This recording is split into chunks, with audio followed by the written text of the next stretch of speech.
Selamat sore rekan-rekan, kembali lagi di program kami Sahabat Melek Hukum atau 15 Minutes Law Literacy, membuat rekan-rekan masyarakat Indonesia melek hukum dalam waktu yang singkat.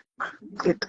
Jadi kita Bang, tagline-nya dalam waktu yang singkat. Semoga kita bisa memberikan sesuatu penjelasan dengan sederhana secara singkat untuk isu yang sebenarnya agak kompleks ya Bang, mengenai perlindungan data pribadi ini.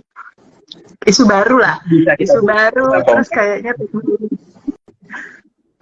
baru, terus kayak teknologi berhubungan sama komputer, internet, apa ini gitu. Baru denger aja kayak udah pusing.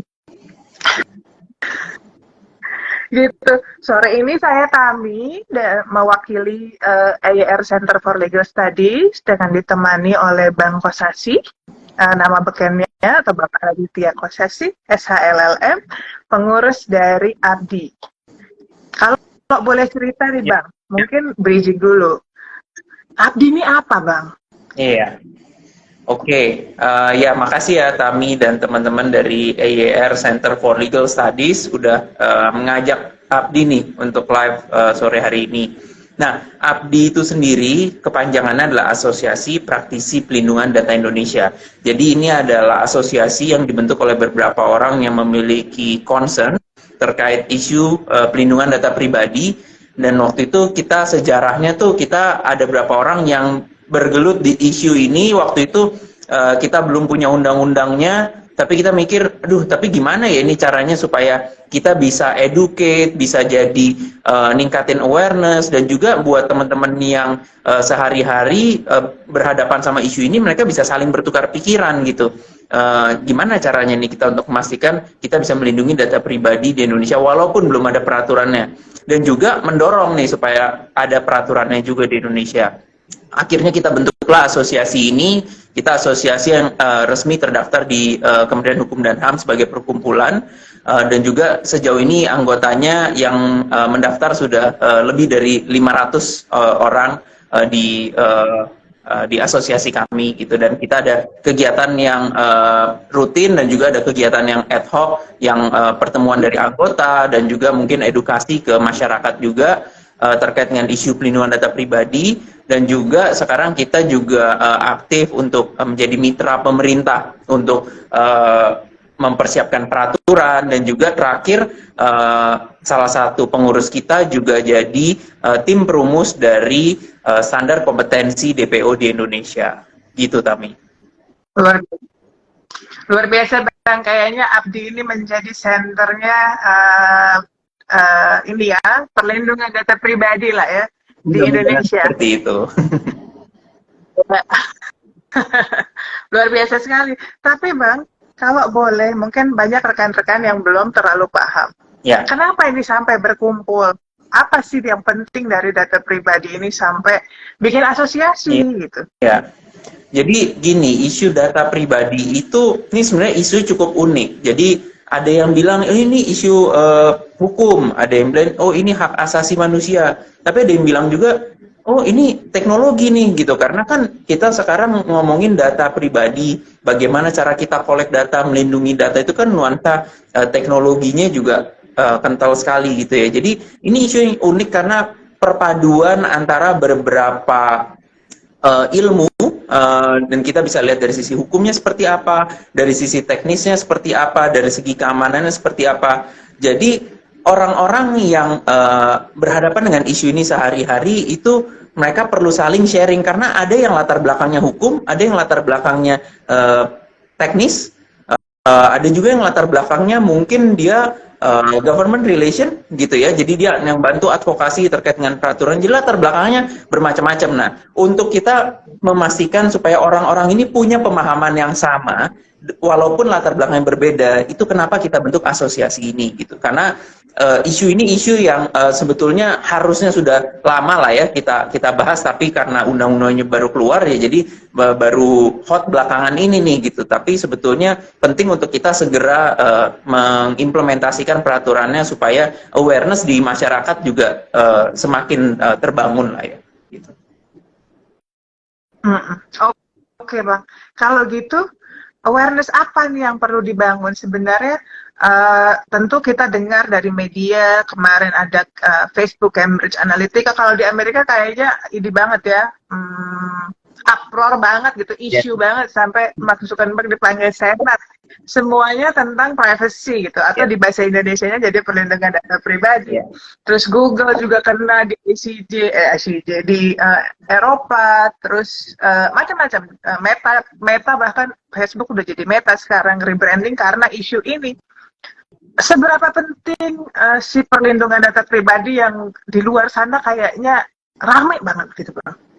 Ya, jadi data pribadi itu sendiri kan kita lihat ini adalah sebetulnya suatu hak untuk orang bisa mendapatkan perlindungan atas data pribadinya atau mendapatkan perlindungan atas dirinya sendiri. Nah, jadi ini bukan sesuatu yang tiba-tiba muncul gitu. Sebetulnya kalau kita lihat cantolannya di Undang-Undang Dasar 45 itu ada pelindungan atas diri sendiri. Nah, bagaimana kita melindungi diri kita sendiri dalam konteks data? Ya, kita harus melindungi data pribadi kita kan gitu.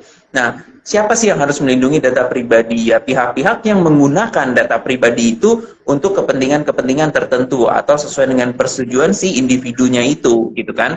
Nah, tapi kan pertanyaannya, gimana nih kalau gitu cara kita melindunginya? Standar apa yang harus kita terapkan? Nah, mungkin teman-teman ada yang udah dengar di Eropa ada yang namanya GDPR gitu kan.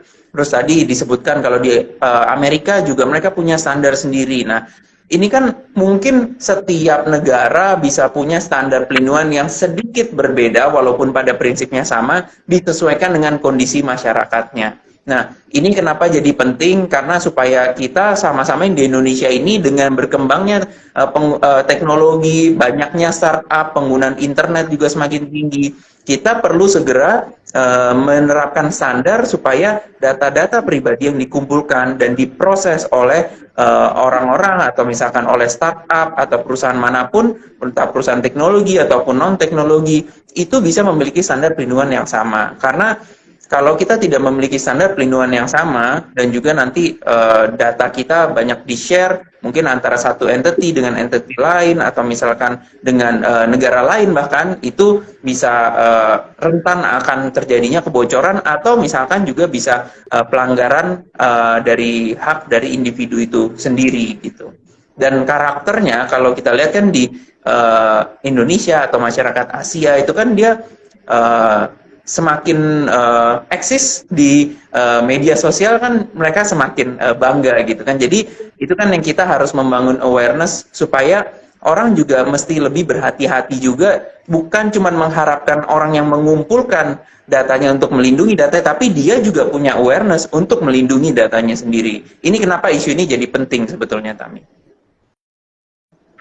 Oke, berarti sebenarnya yang kalau aku boleh summary sedikit yang Abang sampaikan barusan bahwa sebenarnya warga Indonesia ini, masyarakat kita punya hak atas data pribadi yang dilindungi oleh konstitusi gitu ya Bang ya. Betul. Walaupun tidak secara harfiah gitu ya, tidak letterlock ada gitu.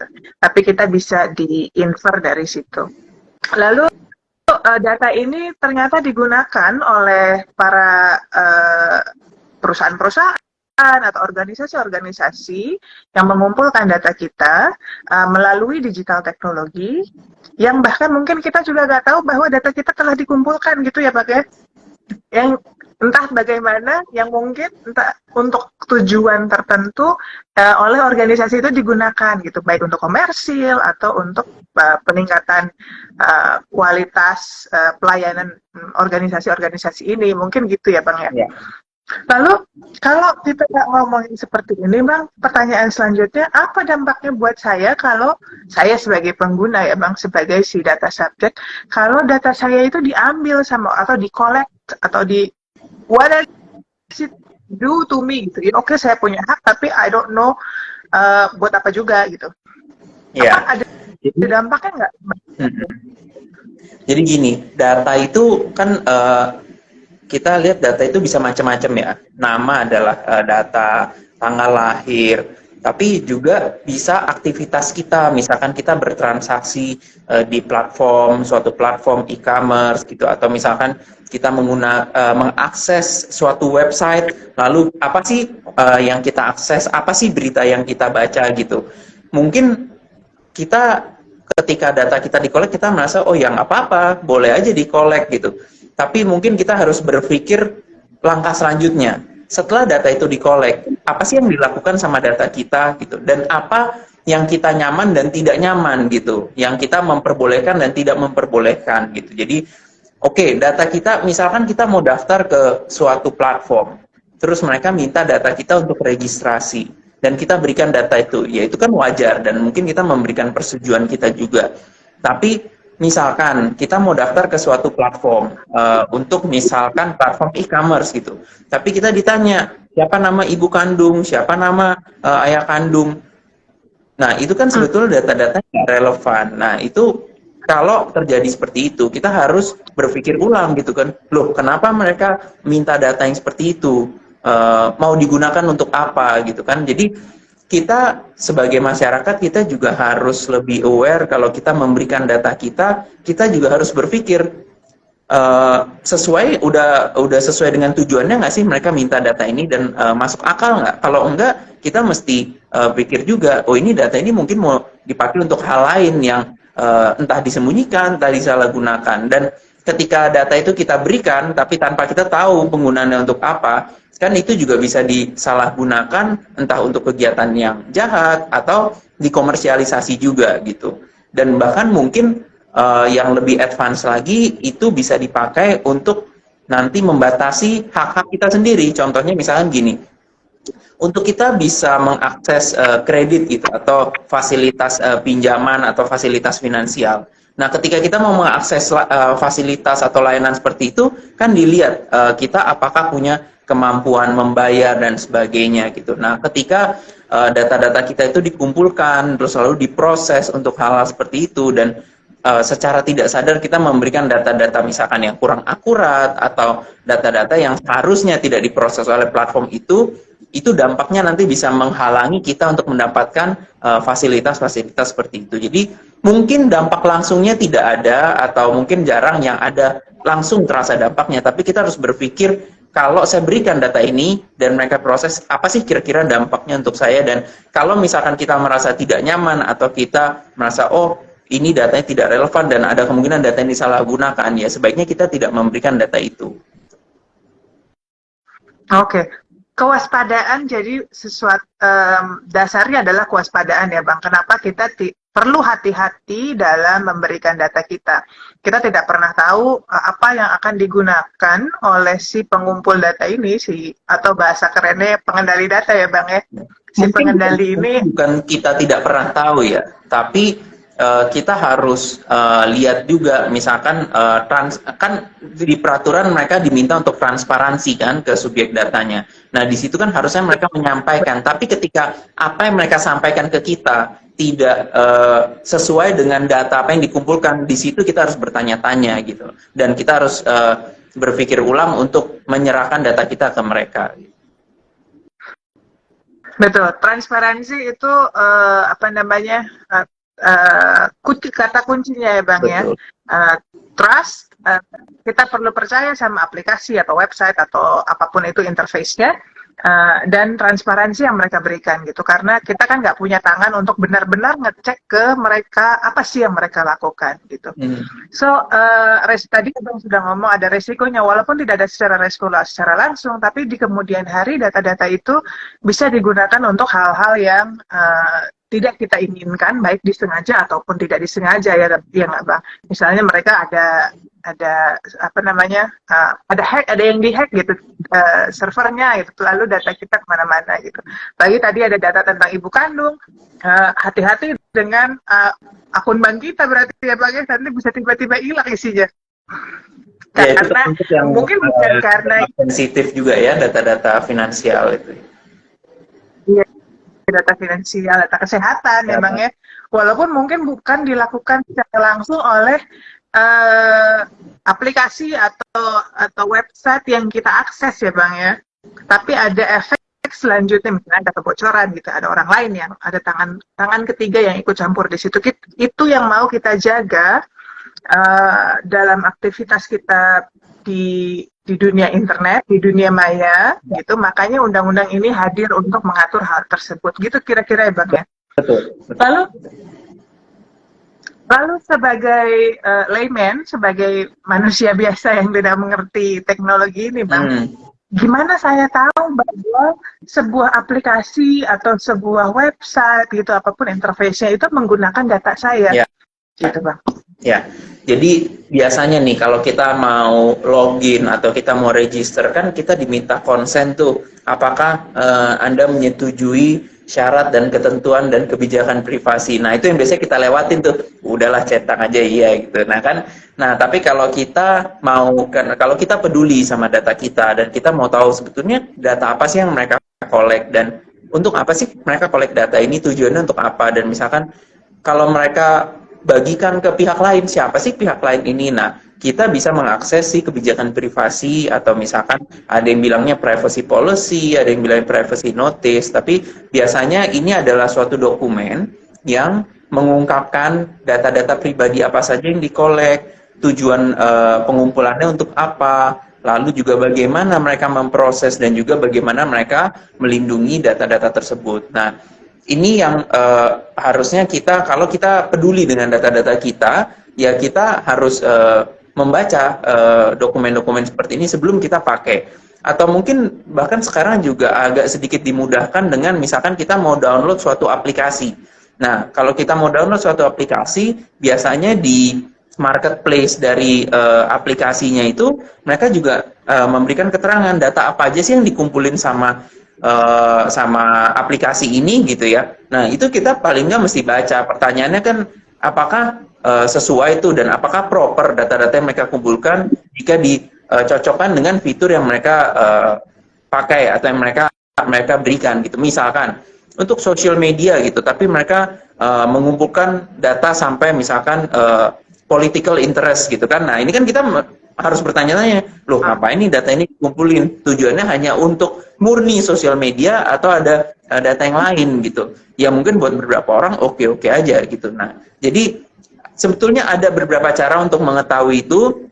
Kita bisa lihat sebelum kita download aplikasinya, atau setelah kita download, sebelum kita memberikan data kita atau daftar ke situ, biasanya juga ada kebijakan privasi atau privacy policy yang kita bisa baca. Nah, itu yang sebaiknya kita membiasakan diri juga untuk kita baca, gitu. Nah, tapi kalau kita lihat dari sisi yang berbeda, kadang kita sebagai pengguna, aduh saya males nih baca, panjang banget dokumennya dan saya nggak ngerti gitu kan. Nah, ini yang sebetulnya di Undang-Undang Pelindungan Data Pribadi itu disebutkan, itu harus dalam bahasa yang jelas dan mudah dimengerti. Nah, ini juga kebijakan dari sekarang jadi kewajiban dari para pengendali data untuk mencoba membuat kebijakan privasi yang mudah dimengerti gitu.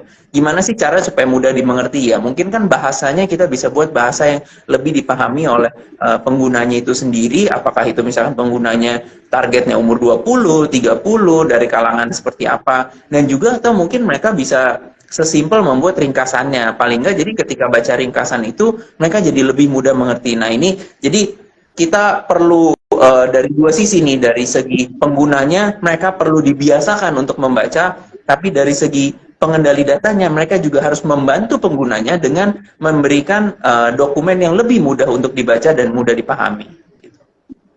Oke, mudah dibaca dan mudah dipahami itu perlu diterapkan oleh si pemilik lapak ya. Lapaknya bisa aplikasi, bisa website gitu ya Bang ya. Supaya orang lebih ngerti, karena terus terang saya sendiri kalau nggak disuruh atau nggak dibayar, saya nggak mau mas privacy policy. Biasanya kan kecil, terus panjang, bahasanya bahasa legal, gitu ya. Kita perlu melihat ada perubahan dari organisasi-organisasi yang penyedia lapak-lapak ini, dan itu sudah di-urge oleh undang-undang untuk melakukan hal itu ya Pak ya. Ini menarik. Selanjutnya, tadi Abang sudah bilang bahwa Indonesia sekarang sudah punya undang-undangnya, PDP yang November kemarin baru aja keluar. setelah ya hampir setahun ini, Bang, apa sudah ada perubahan di masyarakat atau at least di ini ya, di organisasi-organisasi yang mungkin awareness-nya lebih besar daripada layman-layman macam saya ini, Bang? Ya, kalau kita sih dari asosiasi kita lihat ada perubahan ya. Jadi sebelum adanya undang-undang ini, mungkin belum terlalu banyak pihak-pihak yang secara inisiatif pribadi mungkin ya mempersiapkan dirinya untuk mencoba mengikuti pelatihan gitu ya. Dan juga perusahaan-perusahaan belum terlalu aktif misalkan membuat divisi data protection officer atau misalkan meminta divisi legalnya untuk mendalami isu ini gitu. Sebelum ada undang-undang mungkin baru beberapa perusahaan aja, tapi setelah ada undang-undang ini kita lihat minat dari perusahaan, dari publik sendiri pun semakin tinggi. Jadi kita lihat sih sebetulnya ada perubahan. Tapi kan yang mesti kita lihat juga masa transisinya ini kan 2 tahun ya. Tapi bagi perusahaan sendiri, kalau mereka mau mempersiapkan diri untuk benar-benar patuh pada undang-undang ini, sebetulnya 2 tahun itu juga waktu yang bukan waktu yang panjang gitu, karena mereka mungkin perlu menyiapkan anggaran, mereka perlu menyiapkan divisi khusus, mereka perlu melakukan identifikasi data apa aja yang selama ini sudah dikumpulkan. Jadi sudah ada perubahan, tapi saya rasa baik kalangan swasta, masyarakat, dan juga pemerintah ya, karena ini kan berlaku juga untuk sektor publik. Mereka pun harus segera menyiapkan diri untuk memastikan mereka bisa patuh sama si undang-undang ini. Gitu. Iya, sebenarnya Bang, selain untuk ini ya, nurut sama undang-undang gitu, takut sanksinya karena undang-undang, ada nggak sih benefit-benefit yang melekat pada organisasi ini kalau mereka memperhatikan data pribadi, perlindungan data pribadi? Ada. Jadi kita bisa lihat misalkan gini, sebenarnya tadi Tami udah mention, ini kan dengan era digital ini, kita bisnis itu kan udah business of trust. Jadi bagaimana cara kita maintain pelanggan kita dengan kita memberikan kepercayaan kita menjaga kepercayaan dari pelanggan-pelanggan kita gitu kan. Nah, gimana cara kita menjaga kepercayaan mereka? Ya salah satunya kita harus bilang ke mereka, oh data kamu aman ya di kita gitu. Kita punya standar pelindungan tertentu supaya data kamu tidak bocor atau tidak diakses oleh pihak-pihak yang tidak berkepentingan gitu. Jadi ini bisa dibilang salah satu benefitnya, dan juga nanti akhirnya bisa jadi nilai kompetitif juga dibandingkan dengan platform lain. Misalkan ada platform yang lain yang serupa memberikan layanan yang sama, tapi pelindungan data mereka nggak jelas gitu kan. Nah tentunya kita sebagai penggunaan pasti kita lebih milih platform-platform yang pelindungan datanya kan jelas gitu ya, supaya data kita juga tidak disalahgunakan. Selain dari itu juga bisnis-bisnis perusahaan teknologi ini kan mereka sangat bergantung pada investor gitu kan. Nah investor pasti ketika dia mau invest, mereka lihat perusahaan yang juga aman, resikonya kecil gitu. Nah resiko apa sih sebenarnya yang mungkin terjadi ya, karena ini perusahaan teknologi salah satunya kan resiko kebocoran data gitu kan. Nah tentunya mereka pasti memilih untuk memberikan investasi ke perusahaan-perusahaan yang sudah menerapkan standar perlindungan datanya supaya tidak ada kebocoran data. Karena kebocoran, kalau sampai terjadi kebocoran data kan bukan cuma resiko finansial, misalkan entah itu didenda atau misalkan mesti ganti rugi, tapi juga ada resiko yang paling utama itu resiko reputasi gitu. Nah kalau sudah kehilangan reputasi kan nggak ada yang mau pakai platform mereka kan kehilangan pelanggan gitu. Jadi itu mungkin contoh-contoh benefit yang bisa didapatkan oleh perusahaan atau pihak-pihak yang memang patuh pada undang-undang perlindungan data ini. Betul, seperti yang terjadi sama Facebook ya Bang. Setelah diobrak-abrik Senat, mereka akhirnya sekarang rebranding karena Facebook sudah identik dengan kebocoran data. Kita nggak tahu ya, maksudnya apakah tujuan rebranding mereka seperti itu, tapi ya intinya kita lihat, kita juga apresiasi lah perusahaan-perusahaan yang mungkin melakukan langkah-langkah perbaikan lah untuk mencegah terjadinya hal-hal seperti ini. Gitu. Kos-kos untuk memperbaiki trust itu akan jauh lebih mahal. Betul. Ya Bang ya, untuk organisasi ke depannya gitu. Dan itu dari sisi investor yang mau kasih investment juga takut nanti malah rugi dia gitu ya, kita nggak bisa lari. Tapi Bang, untuk melakukan hal ini kayaknya perlu ada kesadaran dari masyarakat di earth supaya kalau kita lihat keseimbangan ya Bang, jadi di earth nih masyarakat bilang saya memang mau perusahaan-perusahaan yang memprotek data saya, that I can trust gitu. Baru perusahaan-perusahaan ini kayaknya selain dari undang-undang ya, punya kayak boost atau push gitu, yang mendukung mereka mau melakukan data protection ini. Nah, tapi kayaknya di Indonesia awareness ini masih harus dibangun gitu ya Bang ya? Iya, betul. Nah, lalu sekarang ada undang-undang PDP nih Bang. Ya. Sebenarnya menurut Abang kalau dari kacamata ini ya, helikopter view gitu secara luas, Indonesia ini kecepatan apa terlambat untuk mengaplikasikan undang-undang data pribadi nih Bang? Ya, sebenarnya kita bisa dibilang udah terlambat ya. Karena kan kalau kita lihat di negara-negara tetangga kita, ada yang sudah punya undang-undang perlindungan data pribadi atau peraturan semenjak tahun 2012. Ada yang jadi 10 tahun lebih dulu daripada kita. Kalau di Eropa bahkan mulai tahun 95 itu udah ada, walaupun bentuknya masih direktif waktu itu, bukan regulation. Jadi sebetulnya dan di ASEAN sendiri kalau nggak salah kita itu negara kelima gitu. Jadi bukan mungkin bukan yang sangat terlambat sekali, tapi juga sebenarnya kita bukan yang pertama juga nih, bahkan bukan top 3 gitu. Jadi negara-negara tetangga kita itu sudah banyak yang punya undang-undang ini gitu kan. Jadi kita harus catch up nih gitu, karena dengan semakin tingginya penggunaan teknologi, penggunaan internet, data ini kan pergerakannya semakin fluid ya, makin mudah terjadi perpindahan data dari satu negara ke negara lain. Jadi kita harus memastikan kita memiliki standar pelindungan yang sama supaya kita bisa mendukung kalangan bisnis untuk melakukan kegiatannya dan juga melakukan pertukaran data, tapi kita juga bisa melindungi data-data warga negara kita sendiri. Oke, jadi itu poin penting sekali sebenarnya Bang. Kalau menurut aku ya, dari sisi bisnis, perlindungan data pribadi ini, undang-undang ini dilaksanakan sesuai dengan standar global ya, mostly lah ya Bang, mostly dengan yang kita bisa gitu. Supaya international data transfer tadi yang Abang bilang lebih mudah dan itu bisa mendukung bisnis untuk bergerak lebih cepat, lebih berkembang lagi dalam usaha mereka. Standar kita dengan standar negara lain supaya tidak ada keraguan untuk melakukan pertukaran data antar negara. Setuju Bang, bahkan kalau di Eropa GDPR kalau nggak standar nggak boleh ya. Karena mereka menerapkan adequacy principle itu ya, jadi harus ada kesetaraan itu. Harus ada kesetaraan. Bang, sebelum pertanyaan selanjutnya, ini ada pertanyaan dari pemirsa. Namanya Safwat Asako.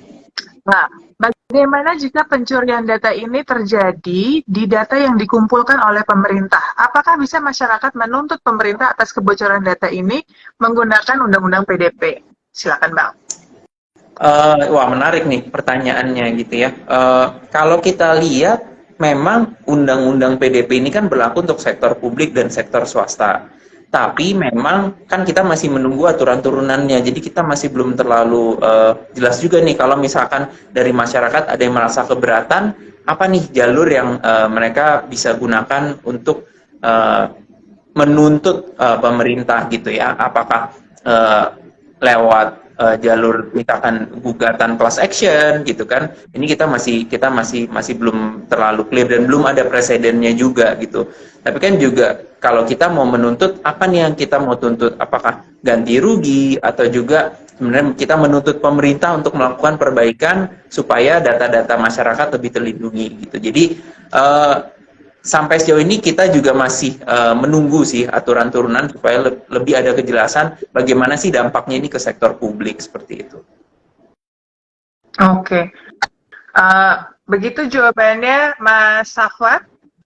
Semoga bisa diterima atau apabila ada pertanyaan lanjutan silakan ditanyakan ya Mas Safwat. Oke. Kayaknya nggak ada pertanyaan lagi, tapi aku mau nanya nih Bang, sebagai pengguna internet ini ya, kronik gitu saya Bang, apa ada tips nggak sih buat kita bagaimana kita bisa melindungi diri tapi tetap bisa berselancar di dunia maya? Iya, jadi kalau untuk kita melindungi diri, tapi supaya kita tetap bisa menggunakan platform-platform ini, ya kita harus lebih berhati-hati ya dalam menggunakan platform. Kita baca, misalnya data apa yang dikumpulkan dan apa tujuannya, supaya ketika data kita diproses oleh mereka, kita bisa mencegah terjadinya kebocoran data atau penyalahgunaan data. Jadi kita juga harus ada awareness, tapi dari segi platformnya juga mereka juga harus lebih sadar apa sih yang harus mereka lakukan untuk melindungi data pribadi dari pelanggannya itu. Oke, berarti baca privacy notice dan tentukan apakah saya mau data saya di-share, apakah tidak. Gitu ya Bang ya? Iya. Oke Bang, kayaknya sore ini sampai di sini dulu diskusi kita. Terima kasih banyak Bang Kosasi atas waktunya dan penjelasannya, pencerahannya kepada kita Ya. tentang perlindungan data pribadi. Rekan-rekan, sekian diskusi kita hari ini. Nanti kita sambung lagi di episode-episode selanjutnya. Terima kasih, selamat sore. Terima kasih, selamat sore.